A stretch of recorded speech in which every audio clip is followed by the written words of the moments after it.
pessoal! Vamos tomar um cafezinho? Vamos conversar um pouco? Então bora lá! O nosso bate-papo de hoje eu queria fazer, na verdade, mais uma reflexão, né, e uma comparação entre a história que a Bíblia nos relata da criação e entre a teoria física e astronômica sobre a criação.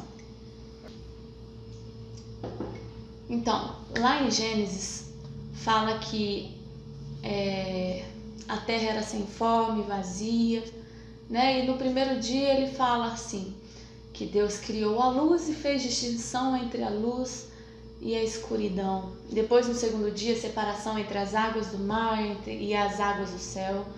Depois, no terceiro dia, ele fez a separação entre as águas do mar e dos rios e a porção seca da terra. Depois, no quarto dia, ele fala, ele criou os luminares, as estrelas, os planetas. No quinto dia, todos os seres aquáticos e todas as aves. No sexto dia, ele fez todos os seres terrestres e o homem, nós. E diz também que no sétimo dia, Deus descansou. A gente fica pensando como Deus pode ter criado tudo isso em um único dia, né? E depois, consecutivamente. Num dia ele fez luz, no segundo, né? Enfim. Vamos analisar com mais calma.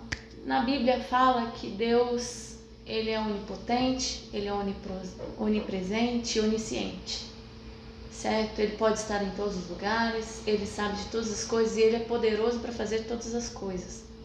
Lá em Salmos 90, versículo 4, também diz que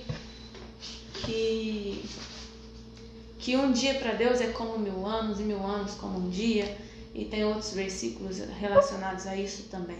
Ou seja, Deus pode ter criado o mundo inteiro em um único dia, ou Deus pode ter criado o mundo inteiro em porções de anos e milhares de anos.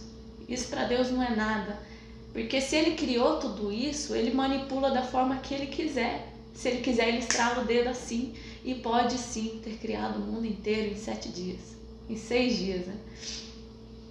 Então, analisando a teoria física e astronômica, na teoria da física, acredita-se que houve uma grande explosão no espaço sideral, o Big Bang, né? E em milhares de anos, os planetas e o Sol e a nossa Terra foram tomando um caminho orbital em torno do Sol, certo? E que depois de milhares de anos foram surgindo vida na Terra e até hoje como está. Analisando então a Bíblia, tomando que a física e a matemática nada mais é do que explicação matemática das coisas que existem, da ciência, da natureza, né? A explicação matemática da natureza é mais fácil. Então, podemos analisar uma comparação entre o que Deus escreve na Bíblia, porque Deus inspirou homens na Bíblia para escrevê-la, para deixar essa mensagem para nós hoje, certo? E o que os cientistas falam. No primeiro, que fala que Deus fez, ele criou a luz, né? E disse Deus que haja luz, e houve luz.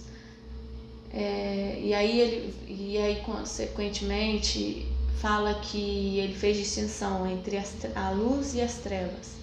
Isso poderia ser considerado como um Big Bang? Talvez, né?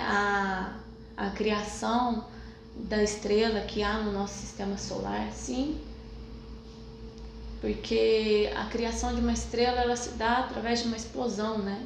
Para criar uma supernova, que é a nossa estrela, que é o Sol, né?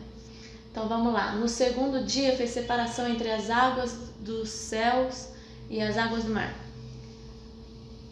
Então tem a água que fica na nossa superfície, certo? Que os físicos acreditam que na grande explosão pode ter ocorrido o choque de um meteoro de água com a nossa Terra, tornando a nossa Terra com maior porcentagem de água e pequena porção de superfície, né, que a gente pode ver. E a criação da nossa atmosfera também, que tem porção de água, claro que com uma considerável quantidade de gases, que eu não vou entrar no assunto, porque eu também não sou a mais compreendida desse assunto. Depois, no terceiro dia, fala que houve divisão entre a porção seca da terra e as águas do mar, dos rios, né? Isso pode ter ocorrido também com a movimentação das placas tectônicas e a divisão dos continentes. Enfim, né? Deus criou os seres aquáticos, criou os seres humanos, criou nós, né? Os seres terrestres. Enfim, como Deus ele é poderoso, ele pode ter criado todas essas coisas, e na Bíblia ele não quis escrever a fórmula matemática, questão científica de todas as coisas que ele criou, até porque não era o objetivo dele explicar isso na Bíblia, né? Um homem muito sábio uma vez me disse, inclusive esse homem muito sábio é o meu marido.